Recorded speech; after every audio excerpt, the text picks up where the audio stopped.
Salmo 128, versículo 1 ao 4 diz assim: bem-aventurado aquele que teme ao Senhor e anda nos seus caminhos, pois comerá do trabalho das tuas mãos. Feliz será e te irá bem. Tua mulher será como a videira frutífera ao lado da tua casa, os teus filhos como a planta de oliveira à roda da tua mesa. Eis que assim será abençoado o homem que teme ao Senhor. O salmista, ele traz aqui uma palavra tão importante no quesito família, porque ele está dizendo que o homem que teme ao Senhor não somente vai ter uma esposa abençoada, frutífera, que gera filhos. Você sabe que no contexto judaico, né, a mulher que não gerava filho era mulher tida como amaldiçoada. Claro que para nós não existe isso, lógico, né? Isso era no contexto judaico, tá? Então era tido como mulher amaldiçoada. E a mulher que gerava muito filho, né? Acho que tinha mulher que paria umas 2 vezes por ano e gerava muito filho, era mulher tida como abençoada. Aí tem irmã até que se benzeu ali, né? Pare 2 vezes por ano, Deus o livre, né, irmão? Mas enfim, então aqui ele está falando, irmão, de bênção para o casamento, para a vida conjugal, a vida familiar. Ele vai falar também que também os seus filhos serão como o rebento da oliveira à roda da sua mesa. O que ele quer dizer com isso? Que os seus filhos tanto vão ser muitos, como vão estar sujeitos a ele, ao pai, ao líder da casa. Não que nós queramos muitos filhos. Para mim 1 tá bom. Se você tem 2, tá bom 2. Quem tem 5, 4, 10 aí, quem acha que tá bom tanto, é você que sabe. Mas o que eu posso extrair desse texto aqui para nós é que o bom realmente é que nós tenhamos nossos filhos, seja 1, 2 ou 10 ou 20, ao redor da nossa mesa. Ou seja, sujeitos a nós, amigos, ao nosso lado, bem criados, bem educados, bem instruídos. Aquele filho que está ao lado do pai, que chega para o pai, beija a mãe, que é amigo do pai, amigo da mãe, que independente da idade, ele obedece o pai, obedece a mãe, é sujeito, é submisso, é homem de Deus, é mulher de Deus. Então eu acho, irmão, que isso é um dos maiores prazeres no coração de um pai e de uma mãe, é isso. Então nós precisamos aprender algumas coisas importantes em relação aos nossos filhos, para que nossos filhos sejam sempre uma bênção de Deus. E a primeira coisa, querido, que eu quero aprender com a igreja essa noite e transmitir para a igreja essa noite, é o que está registrado lá em Gênesis capítulo 9, versículo 8 e 9, aonde eu digo que o que Deus fala conosco serve também para os nossos filhos, e nós precisamos aprender isso. O que Deus fala para mim serve também para o meu filho. O que Deus fala conosco na palavra dele, é como diz, não existe 2 evangelhos, um para jovem e um para adulto, um para velho, um para criança. Existe um evangelho. A instrução que Deus dá para um homem maduro é a instrução que Deus dá para um jovem. E ele diz aqui em Gênesis 9, verso 8 e 9, e falou Deus a Noé e aos seus filhos com ele, dizendo, observe, Deus fala ao pai, que é Noé, mas também simultaneamente fala com os filhos dele. E ele diz, e eu, eis que estabeleço a minha aliança convosco e com a vossa descendência depois de vós. Então observe, o que Deus está falando para Noé, e fazendo uma aliança com Noé, está servindo também para os seus filhos, e a aliança também para os seus filhos. Se você for olhar, a aliança que Deus fez com Abraão, não era só com Abraão, era com a descendência de Abraão. Por quê? Porque Deus, Ele orienta o pai, e a palavra que Deus orienta o pai, é a mesma coisa também para orientar o filho. Se Deus exige do pai temor a Deus, Ele também exige do filho temor a Deus. Se Deus exige do pai que ande nos seus caminhos, Ele também exige do filho que ande também nos seus caminhos. Nós vemos isso, irmão, desde Gênesis até Apocalipse. E nós vamos ter exemplos aqui essa noite, bíblicos, que nós vamos ler. Então a primeira coisa que nós precisamos aprender, pais, se Deus te diz na palavra que uma coisa é errada, então é errado também para o teu filho. Se Deus te diz na palavra que o caminho é esse que você tem que seguir, então é esse também o caminho que seu filho tem que seguir. Amém, igreja? Então, porque nós temos que entender que há uma responsabilidade, irmãos, que há uma influência direta dos pais na conduta dos seus filhos. Nós estamos estudando uma disciplina na faculdade, que o nome dela é... Poxa vida, agora fugiu, na boca da língua fugiu. Psicologia da religião. O Rubens está lá comigo fazendo. Psicologia da religião. Existiram homens do século XVIII, século XIX, que foram estudar o fenômeno religioso, e foram estudar o fenômeno religioso a partir da criança, do adolescente, do jovem, do adulto, até a melhor idade, a fase idosa. E eles começaram a perceber que as crianças, os filhos, eles têm uma religião por conta da influência dos seus pais. Eles praticam a religião, a doutrina, as práticas religiosas que veem os seus pais praticarem. Se um pai reza, o menino reza. Se o pai desbulha um terço, rezando um terço, o menino também desbulha o terço e reza o terço. Se um pai teme a Deus e fala com Deus em nome de Jesus, o filho também faz a mesma coisa.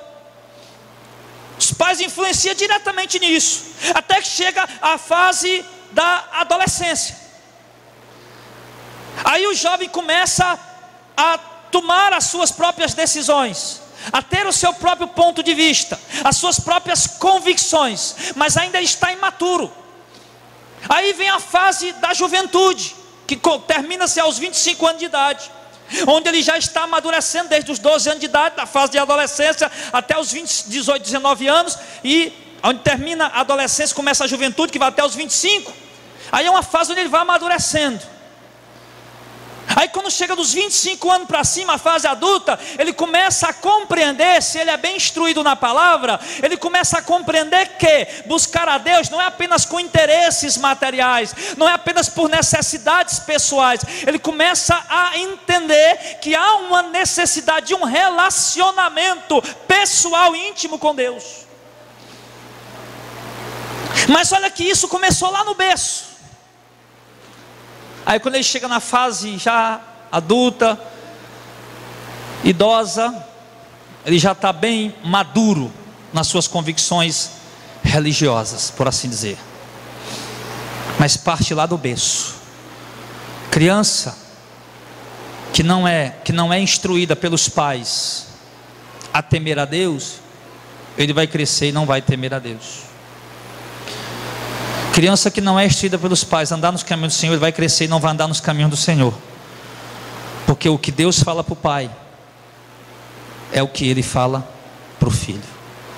Então, se Deus falou para mim que sou pai maduro, 41 anos de idade, eu tenho uma obrigação de passar isso para o meu filho que é criança, senão não tem maturidade ainda. Isso é dever nosso. Amém?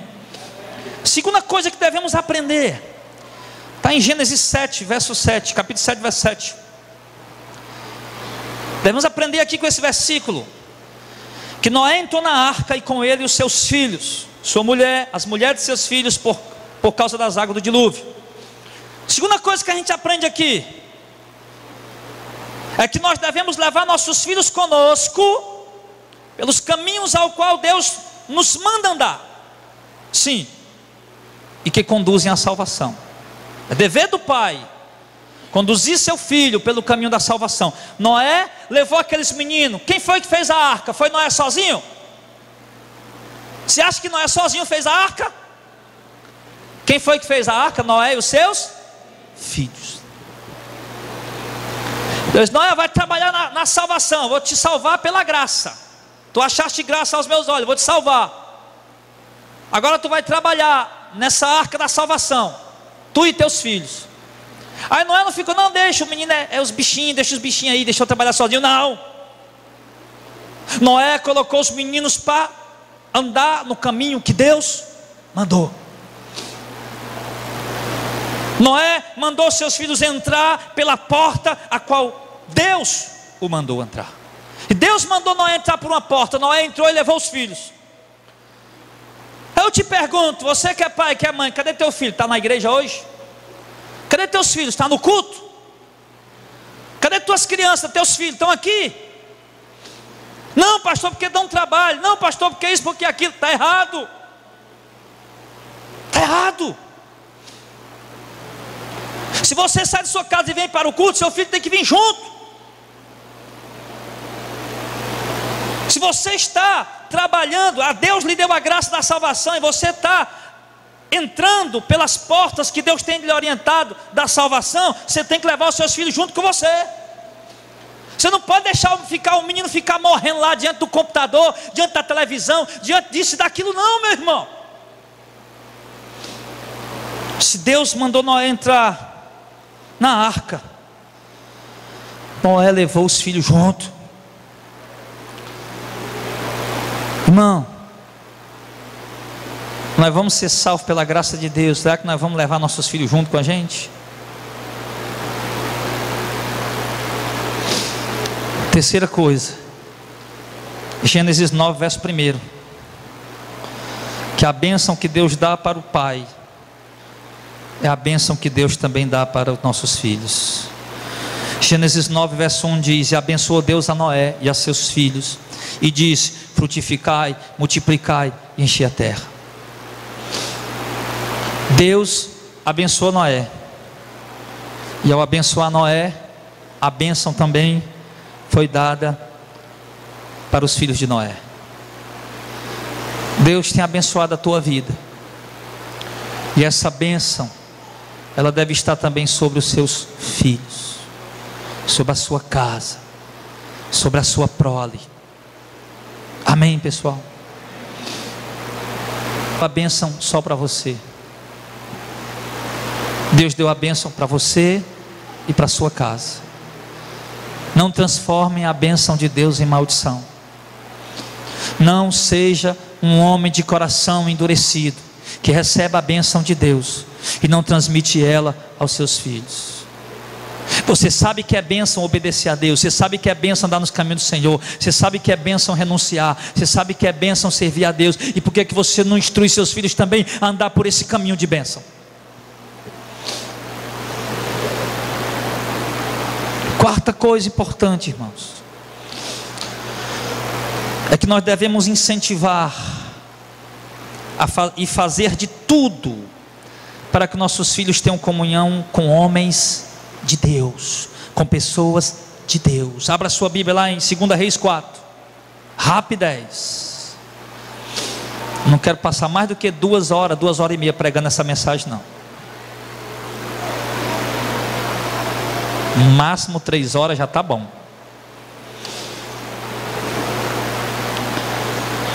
Então nós devemos, olha só, vamos ler esse texto aí, 2 Reis 4:38. E voltando Eliseu a Gilgal, havia fome naquela terra, e os filhos dos profetas estavam sentados aonde? Na sua presença. E disse ao seu servo: põe a panela grande ao lume e faz um caldo de ervas para os filhos dos profetas. Uma vez eu preguei uma mensagem nesse texto, que era, pergunta, o que é que estão dando o povo a comer? Os caras foram pegar colotinítias e não sabiam o que era ave venenosa, ia matar quem ia comer. E eu falei que os profetas não estão sabendo o que é que estão dando para o povo está comendo, está morrendo. Mas o tema hoje é outro. Olha só, Eliseu, o profeta, foi para Gilgal, e ali ele encontrou filhos de profetas. E os filhos dos profetas estavam aonde, irmãos? Assentados na presença do homem de Deus.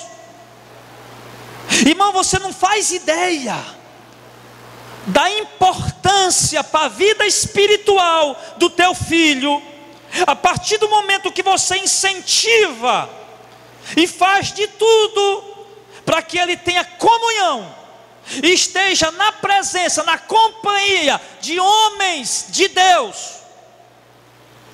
Você não faz ideia como isso é bom. Isso é muito importante. Você concorda comigo? É importante. Primeiro, teus filhos vão querer se reunir em grupo com alguém, algum dia, em algum lugar. Que grupo é esse? Que lugar é esse? Que dia é esse que teus filhos vão se reunir com quem, aonde, sabe lá fazendo o quê? Mas se você incentivar eles, mas se você conseguir colocar interesse no coração deles, de andar com pessoas de Deus, isso vai ser bom para ele e vai ser bom para você. Mas o problema, irmãos, é que nós não estamos atentando para isso. Os nossos filhos estudam, uns estão aí ainda, como é que chama o colegial do 5º ano para baixo? Fundamental 1, outros estão no Fundamental 2, outros estão no médio. Mas com quem eles estão se relacionando? Com quem eles estão na presença de quem? Fazendo o quê? Então nós temos que entender, amados, que isso vai influenciar na vida dos nossos filhos. E ali, meu irmão, uma coisa linda foi que quando Eliseu chegou a Gilgal, aqueles filhos dos profetas já foram lá, porque tinham prazer em estar na presença de um homem de Deus. E nós devemos ensinar nossos filhos a ter prazer em estar na presença de pessoas que falam a palavra, a ter prazer em estar na presença de pessoas que falam do Evangelho, que falam das coisas de Deus, que falam da palavra de Deus. Sim, isso é importante. Nós temos que preparar momentos onde nossas crianças, nossos jovens se reúnam com pessoas de Deus e possam estar ali na presença deles. E isso vai ser fundamental para o desenvolvimento dos nossos filhos. Guarde isso aí, irmão. Devemos incentivar os nossos filhos a se reunirem com pessoas de Deus. Não incentivar nossos filhos a estar em carnaval de escola. Não incentivar nossos filhos a estar em festa idólatra de escola. Mas incentivar nossos filhos a estarem na presença de pessoas de Deus. Sim. Um 5º ponto. Olha como isso aqui é importante. Nós devemos permitir e incentivar nossos filhos a auxiliarem pessoas de Deus no trabalho de Deus. Abra lá a sua Bíblia, aí em 2 Reis 9. 2 Reis capítulo 9, verso 1. Então o profeta Eliseu chamou um dos filhos dos profetas e lhe disse: cinge os teus lombos, tome esse vaso de azeite na tua mão e vai a Ramote Gileade. Só até aí. Estava na presença de um homem de Deus, recebeu uma tarefa para ser realizada pela direção de um homem de Deus, para auxiliar um homem de Deus no trabalho de Deus. Olha como isso é importante. Nossos filhos de repente envolvidos no evangelismo, nossos filhos de repente envolvidos nas missões, nossos filhos de repente envolvidos em algum trabalho na igreja, seja pregando, seja dirigindo um culto, seja tocando um instrumento, seja cantando, seja fazendo alguma coisa dentro da obra do Senhor. Você entende isso? Então, ou seja, ensina já o teu filho, irmão, a trabalhar para Deus. Ensina o teu filho já a chegar na igreja, em um culto, e ver alguma coisa errada ali fora do lugar, desorganizada, ele organizar e ajeitar. Mas o que acontece muito hoje é o que é o contrário. É que muitas vezes nós agimos o contrário do que essa palavra orienta a gente. Ao invés de instruir nossos filhos a auxiliar pessoas de Deus, a fazer alguma coisa pela obra de Deus, pela causa do Evangelho, a gente chega na igreja e bota os meninos para bagunçar.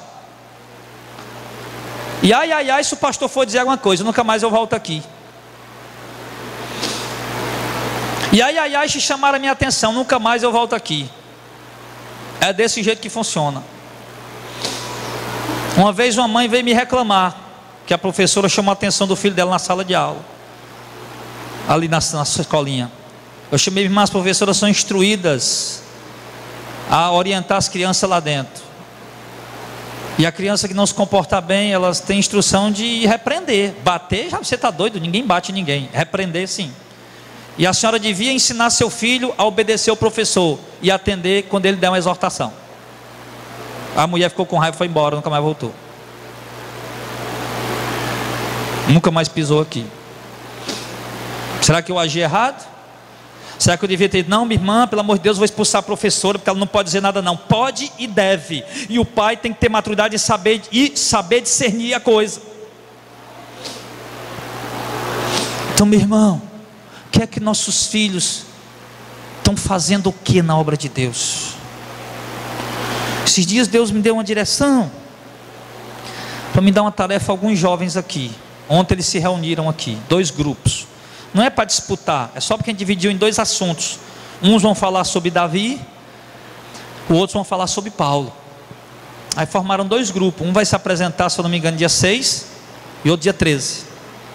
Um domingo que vem, Santa Ceia, vão aqui falar um pouco sobre quem era Paulo, o que é que Paulo fazia, o que é que ele fez, quem foi ele.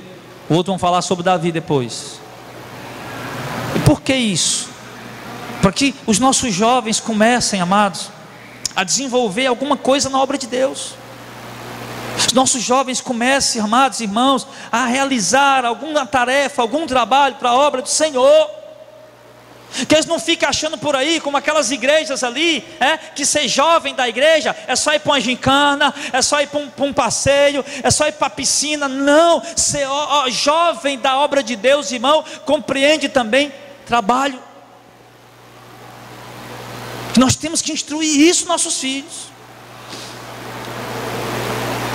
Então nós temos que, sabe, irmãos, que desejar que nossos filhos recebam tarefas para realizar na obra do Senhor. Devemos desejar que nossos filhos recebam instruções, orientações para fazer alguma coisa na obra do Senhor. Sei lá, de repente você é obreiro e vem aqui para ajudar na limpeza da igreja. Traz teu filho para ele fazer alguma coisa também. Meu filho vai lá encher esse balde, nem que seja só uma vez. Mas vai passar 1 hora ou 2 horas aqui limpando a igreja. Manda ele encher o balde uma vez, já está bom. Manda ele pegar uma vassoura, manda ele apagar uma luz, manda ele desligar um ventilador, para ele se sentir que ele está fazendo alguma coisa, mesmo dentro do ambiente fechado aqui. Mas se ele entende que não, eu estou fazendo uma coisa aqui para a realização do culto, então eu estou fazendo alguma coisa para Deus. Mas a gente não quer. A gente quer nossos filhos engomadinhos, penteadinhos, com gelzinho na cabeça, chega bonitinho no culto, senta, assiste o culto, depois levanta, vai embora, sem fazer nada. Não é isso. Outro dia eu falei para o irmão: irmão, eu estou precisando de obreiro aqui que quebre pedra. Você sabe quebrar pedra? Pois meu filho, vai lá e quebre pedra ali, que eu quero. Acho bonito o obreiro quebrando pedra. Estou usando uma linguagem figurativa, você entende, né? Sabe o que é quebrar pedra? Eu já quebrei pedra quando eu era garoto. Tinha uns amigos meus que quebravam pedra e vendia. Aí eu sentava lá em cima de uma pedra, e na nossa frente tinha outra pedra grande. A gente ia pegando as pedras, tinha uma argolazinha de ferro, não sei se os irmãos já viram, uma argolazinha de ferro, você colocava a pedra dentro e ficava batendo com a marreta, fazendo brita. Aí a gente ia olhando, depois pegava as latas, media, botava no carrinho de mão e ia lá entregar para vender, pegar o dinheiro. Era bom, mas dava um trabalho, suava. Vai quebrar pedra. Então ensina teu filho a quebrar pedra na obra do Senhor, meu filho. Ensina teu filho a ter prazer. Ensina, é um acidente, viu, irmão? Ensina teu filho, irmão, a ter prazer nas coisas de Deus. Amém? Ensina teu filho a trabalhar para Deus, a fazer alguma coisa para a obra do Senhor, a ser útil na obra do Senhor, para ele não se sentir um inútil. O 6º ponto, que eu achei também muito bom isso aqui: devemos ser os principais intercessores dos nossos filhos. Tem pai que não ora pelos filhos, não. Abra lá em Jó 1.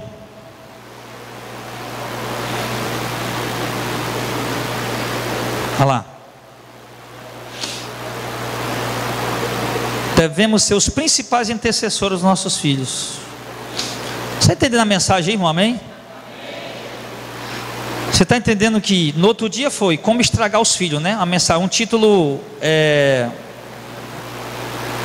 aí agora o título é 10 coisas que devemos saber sobre os nossos filhos para que eles sejam uma bênção. E nós estamos vendo essas coisas. Claro que há muitas e muitas coisas na Bíblia que nós já colocamos em outras mensagens. Mas Jó capítulo 1 verso 1 ao 5. Havia um homem na terra de Uz, cujo nome era Jó, e era este homem íntegro, reto e temente a Deus, e se desviava do mal. E nasceram-lhe 7 filhos e 3 filhas, 10 ao todo. E o seu gado era 7.000 ovelhas, 3.000 camelos, 500 jumentas, ou 500 juntas de bois, 500 jumentas. Era também muitíssimos seus servos a seu serviço, de maneira que esse homem era o maior de todos os orientes. Iam seus filhos às casas uns dos outros e faziam banquetes, cada um por sua vez, e mandavam convidar as suas 3 irmãs e comerem e beberem com eles. Sucedia, pois, que decorrido o turno, e os santificava, e se levantava de madrugada, e oferecia holocausto segundo o número de todos eles, porque dizia Jó: porventura pecaram meus filhos, e amaldiçoaram a Deus no seu coração. Assim fazia Jó continuamente. Olha o que Jó fazia. Eu vejo 2 coisas importantes aqui, irmão, nos filhos de Jó. Primeiro, eles fazendo banquetes e chamando os seus próprios irmãos para participar. Eu achei bonito isso aqui. Um fazia um banquete na casa dele, os outros iam tudinho era convidado, estava lá os outros 9. Aí no mês que vem era na casa do outro, aí na casa do outro estava lá os 8 ou 9. Então eles faziam banquete. Isso mostra que eram filhos unidos. A outra coisa que nós vemos aqui é a preocupação de Jó. E a preocupação de Jó é dizer: rapaz, meus filhos fizeram banquete, comeram. Meus filhos fizeram banquete, comeram. Será que eles não pecaram contra Deus, não? Aí a Bíblia diz que Jó enviava. E eu acredito que Jó fazia o quê? Pegava os meninos. Ele não ia só não. Tudo bem, pode alguém interpretar que ele ia só, mas eu não creio que ele ia só não. Eu creio que Jó chamava os 10 meninos. Vocês fizeram o banquete? Fizemos, papai. Foi bom demais. Foi divertido? Foi. Brincamos. Divertido. Foi tudo direitinho. Por agora vamos amorar a Deus. Vamos sacrificar a Deus. Pode ser que em algum momento lá dessa festinha de vocês tenham falado alguma besteira ou pensado alguma besteira.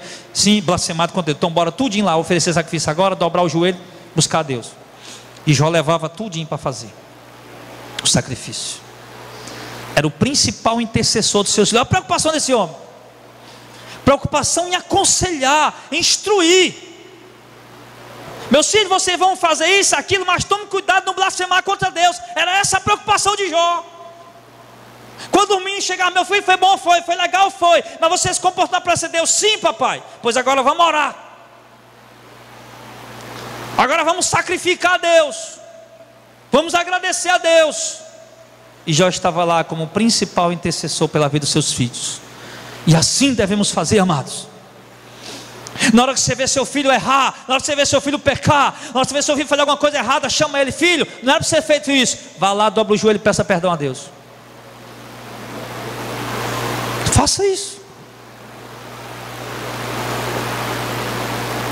O menino errou, fez alguma coisa errada, chama ele: filho, você errou, isso aí está errado. Você pecou contra Deus, não era para você ter falado assim, não era para você ter agido assim, não era para você ter feito assim. Vá lá, dobra o joelho, peça perdão a Deus. Amém? E claro, você como Jó vai estar de joelho também pedindo por ele. Mas isso, irmão, é muito importante. Isso é muito importante. Não podemos desprezar esses detalhes, amado. Isso pode fazer a diferença na vida dos nossos filhos. Isso pode fazer a diferença. Que é que tem tanto meninozinho pequenininho, quando começaram a falar, a aprender a fazer uma oraçãozinha: Pai do céu, abençoa o papai, mamãe, amém. Ah, o menino cresceu hoje, não ora mais. O menino cresceu hoje, esqueceu o papai do céu, abençoou o papai e mamãe. Acabou, esqueceu, não faz mais. Por quê? Porque faltou o quê? A tua intercessão, a tua mediação. Você está ali junto, acompanhando, orientando, instruindo, intercedendo. Senhor, faz meu filho um homem de Deus, minha mulher uma mulher de Deus, guarda esse caminho dele, está lá orientando. Então isso, irmãos, é fundamental. E Jó não perdia tempo. E o sétimo ponto, há um ponto aqui que os jovens não gostam muito, mas os bons pais cuidam do futuro dos seus filhos e tomam cuidado até com quem eles vão se aparentar. Abra a sua Bíblia lá em Gênesis 34.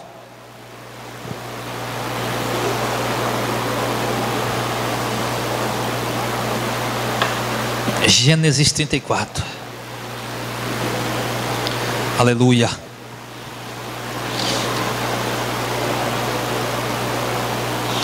Diz assim, Gênesis 34, verso 9.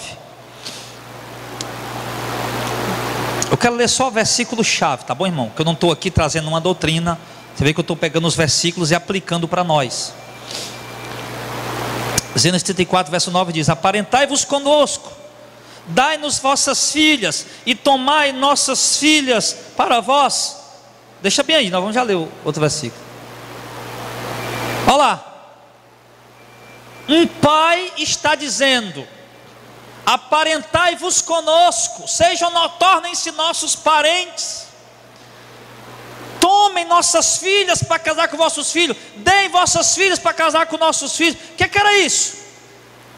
A influência dos pais direta na vida dos seus filhos, com quem eles vão se aparentar, casar, construir uma família. E jamais o pai, ele vai aprovar o filho a um relacionamento que não seja correto. Então os pais até nisso, o bom pai até nisso está monitorando o filho. Sim ou não? Sim. Pai responsável. Parentai-vos conosco, dai nossas filhas, vossas filhas, e tomai nossas filhas para vós. Nós vemos ali pessoas selecionando com quem vão se aparentar, selecionando. Uns acabam selecionando errado, escolhendo errado, às vezes por interesse material, por interesse pessoal, porque o camarada é bem dotado, tem recursos, tem dinheiro, aí o interesse.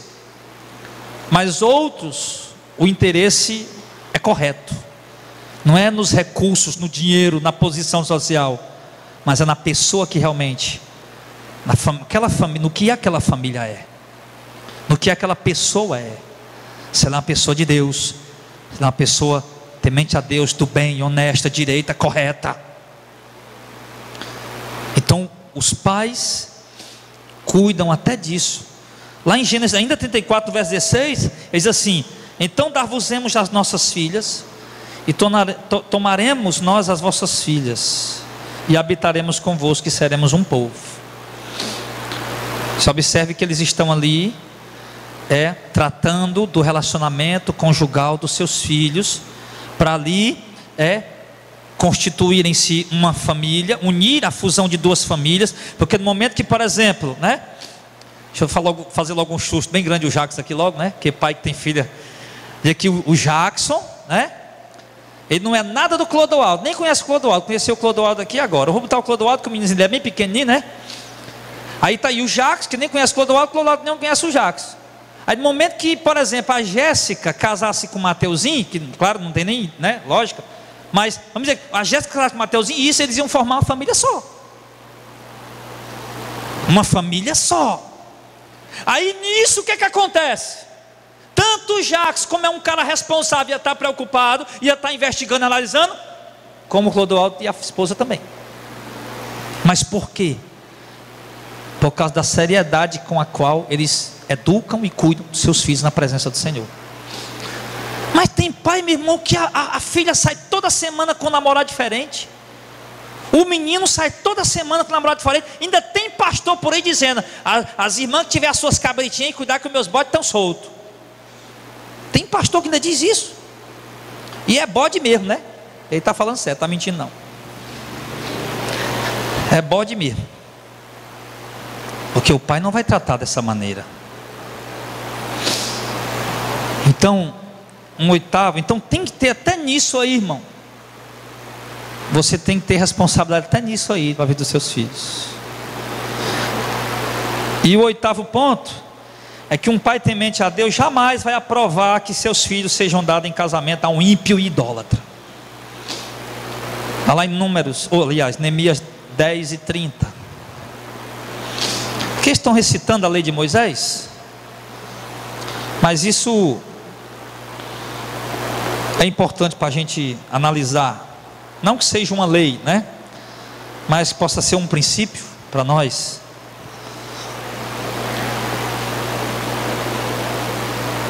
Afinal de contas, Paulo fala que não há união entre Cristo e Belial, entre o santo e o profano, entre o crente e o descrente. Neemias 10, verso 30 diz: e que não daríamos as nossas filhas aos povos da terra, nem tomaríamos filhas deles para os nossos filhos. O que eles estão falando?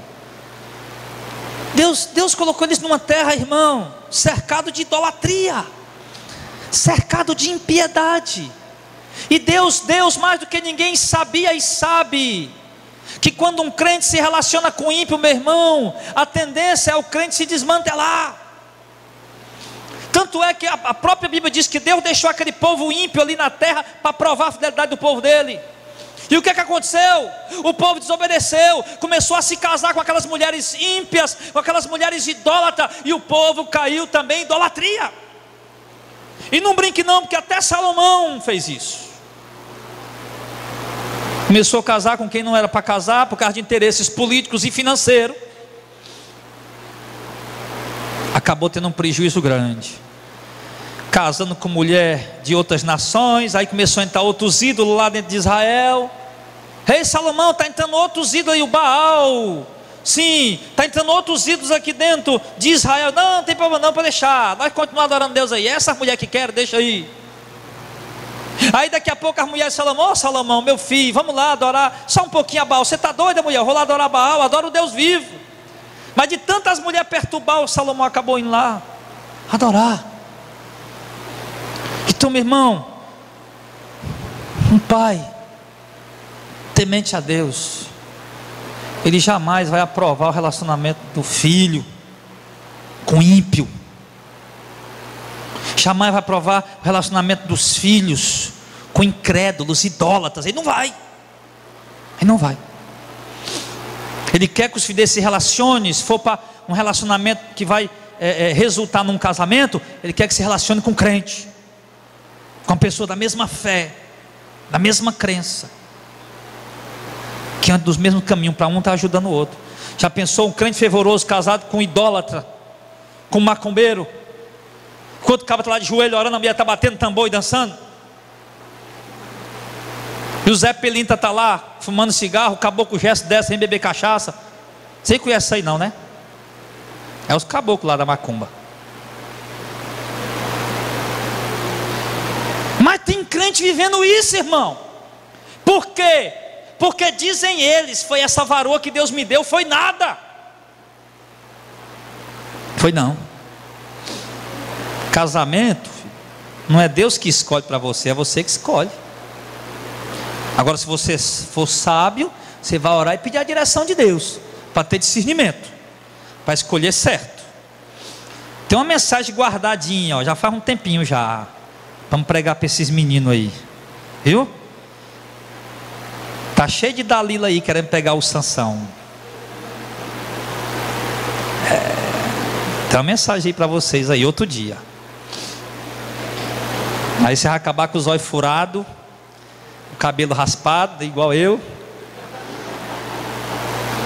e espiritualmente, né, lá como Sansão, sem força, sem a presença de Deus. Aí toma cuidado. Mas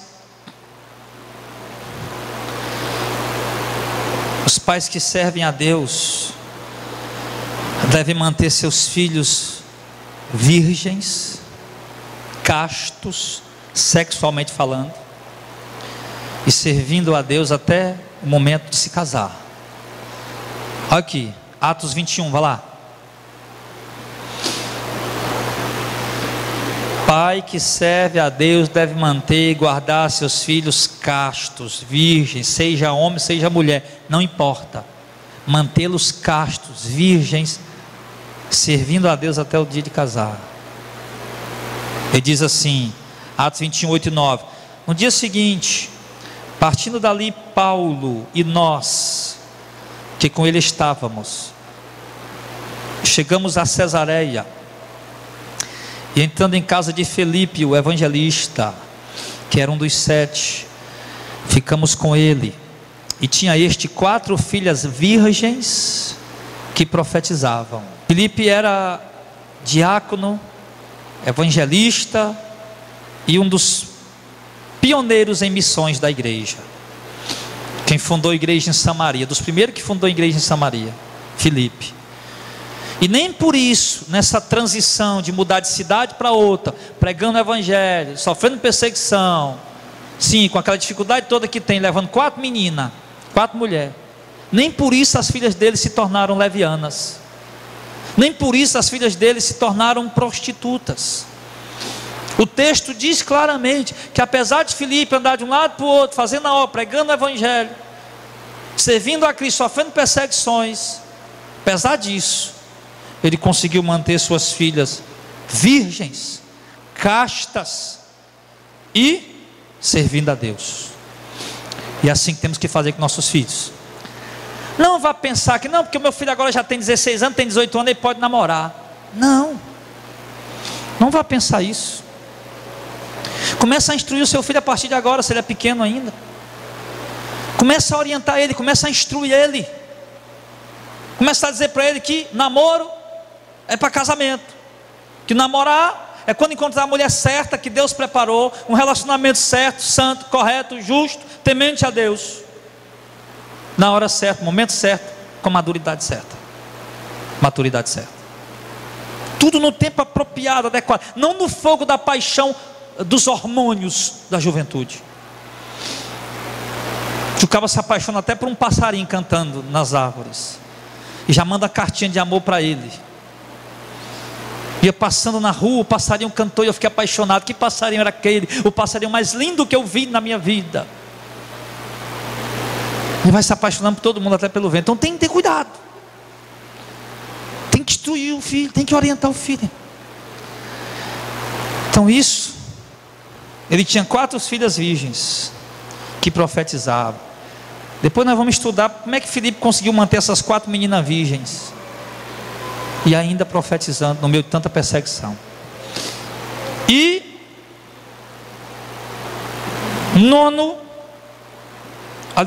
por fim, né? 10º ponto: pais sábios aplicam o conselho bíblico aos seus filhos. Conselho este que está em Efésios 6 e 4.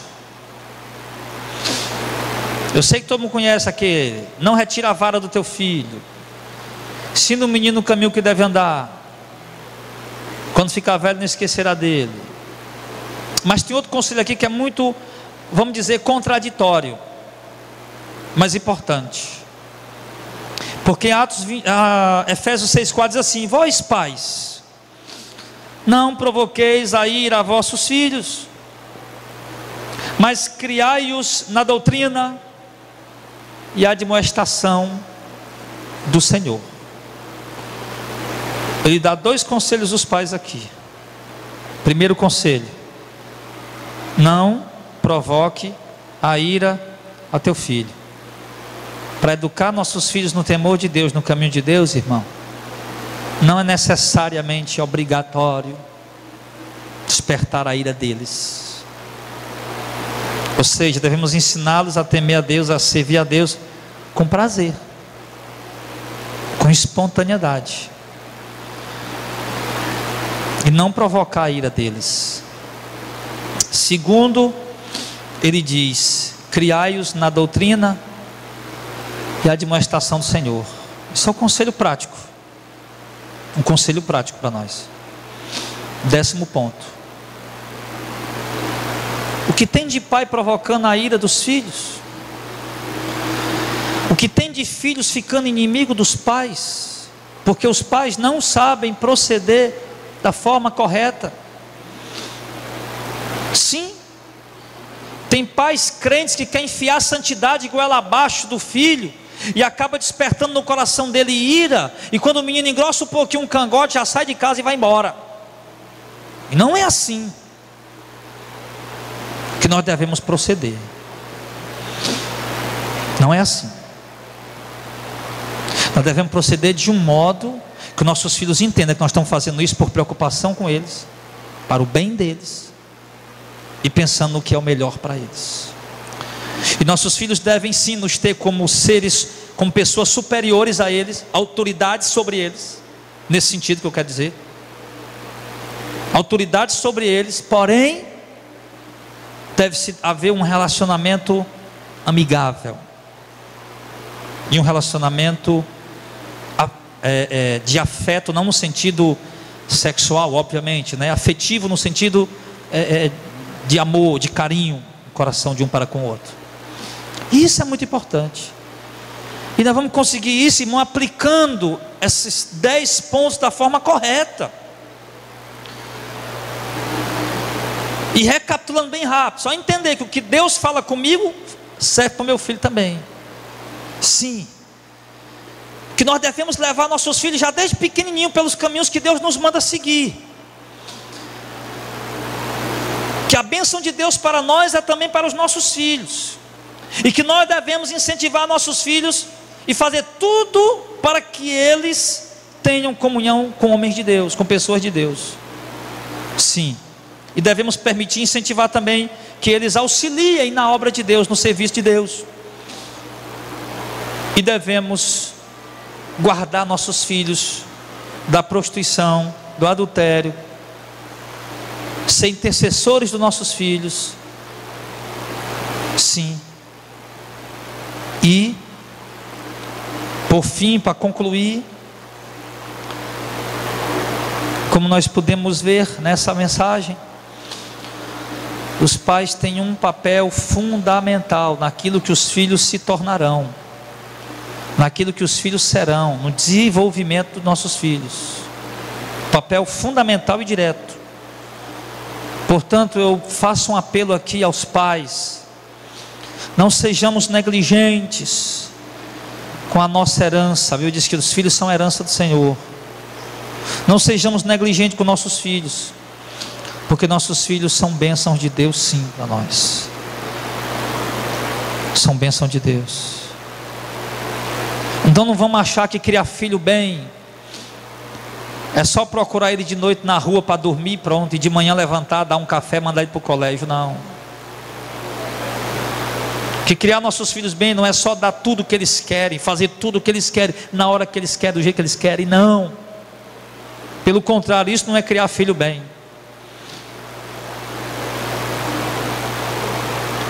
E nós devemos nos esforçar para procurar dar o que for melhor dentro da nossa capacidade, seja de instrução, seja de material. Procurar dar o melhor para eles, mas sem mimos irresponsáveis.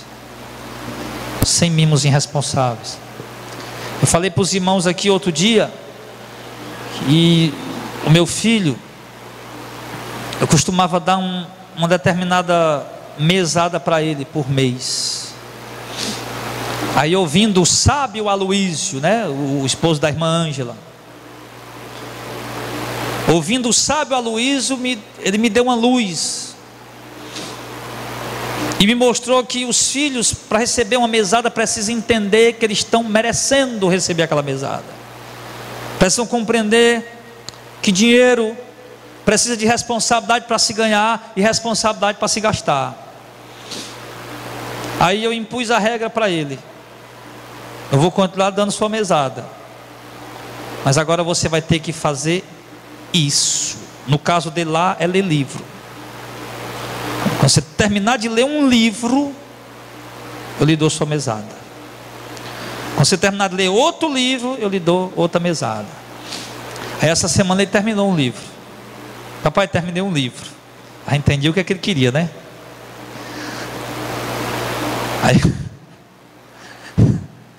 Aí eu fui e dei a mesada dele. Aí ele foi lá, orou, agradeceu a Deus. Aí ele voltou e disse: gostou da mesada? Gostei. Eu disse: não é bom fazer por onde merecer? Ele disse: é.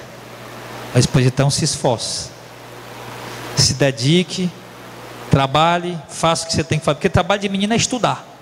Trabalho de menina é isso, é estudar. Diga: rapaz, ó, seu trabalho é estudar, vai estudar, vai ler. Então, de uma certa forma, eu estou incentivando ele a estudar. E estou ensinando a ele que para se ganhar dinheiro precisa de esforço, precisa de merecimento, precisa de dedicação. E ensinando ele também a gastar. Porque eu já orientei ele: ó, você vai fazer isso aqui com dinheiro. Você vai fazer dessa forma, você vai ser organizado. Amém. Então, querido, isso é um papel nosso. Responsabilidade nossa. Para depois nós não estar ali: ah, o meu filho, meu filho, meu filho. E muitas vezes a culpa é nossa. Nós erramos em algum ponto, em algum momento, meu irmão. Então nós precisamos entender hoje. Quem aqui tem filho aí menos de 12 anos? Levanta a mão para me ver como é que está a estatística aqui. Menos de 12. Até 20 anos. Quem tem filho até 20 anos? Aí. Ó. Então pronto, ó. Todo mundo tem filho aí.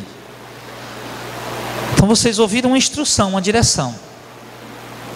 Não adianta nada, rapaz, que mensagem bonitinha, que mensagem engraçadinha. Eu não preguei para você achar bonitinho nem engraçadinho. Eu estava lá orando a Deus: Senhor, que a palavra ela sirva de instrução para nós, sirva de guia, de orientação para nossas vidas. Porque às vezes a gente pensa que a mensagem da igreja deve girar só em torno, sei lá, de a volta de Cristo. Que adianta eu pregar a volta de Cristo se eu não preparo a igreja para subir com Ele? Tem que pregar a volta de Cristo? Tem. Mas simultaneamente tem que preparar a igreja também para subir com Ele.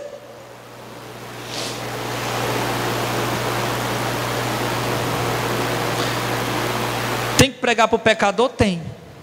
Tem que pregar para o ímpio? Tem. Tem que pregar para quem está lá fora no pecado? Tem. Mas e os nossos de dentro de casa? Quem esquece de pregar? Então isso aqui, meu irmão, é uma pregação doméstica. É uma mensagem doméstica para nós. Não foi para o ímpio, o pecador, para o desviado, bandido, malfeitor, não. Foi para nós, pais, filhos. Para que nós possamos ficar velhinho e ter prazer em nossos filhos. Ficar velhinhos e ter honra nos nossos filhos. Para que nós possamos ficar velhinhos e ter nossos filhos trabalhando em nosso favor, servindo em nosso favor. Sim. E não como alguns, amados, que eu conheci com muita tristeza, que ficaram velhos, idosos, e foram morar na casa do filho, levar rapeia todo dia. Velhinho, bem velhinho, sem entender mais nada, levando peia do filho. Isso aí às vezes passa na televisão, passa? Vídeo que o pessoal grava, pega, né? Nos jornais por aí. Mas isso pode acontecer com a gente também, irmão. Pode acontecer que quando você ficar velho, for morar com seu filho, ele dê uma pisa todo dia. Cruz credo, né? Está repreendido. Mas pode acontecer.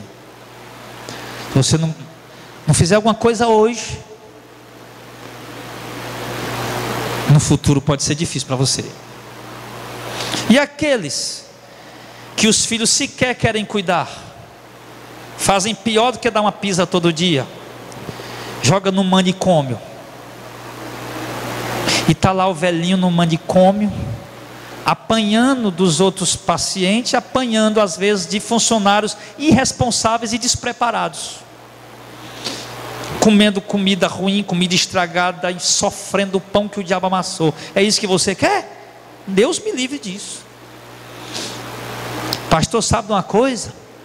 Com essa mensagem aí, eu vou criar meu filho para ele estudar nos Estados Unidos, eu vou lá morar com ele.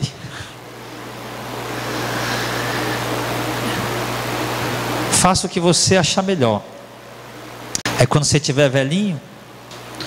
Mas enfim, queridos.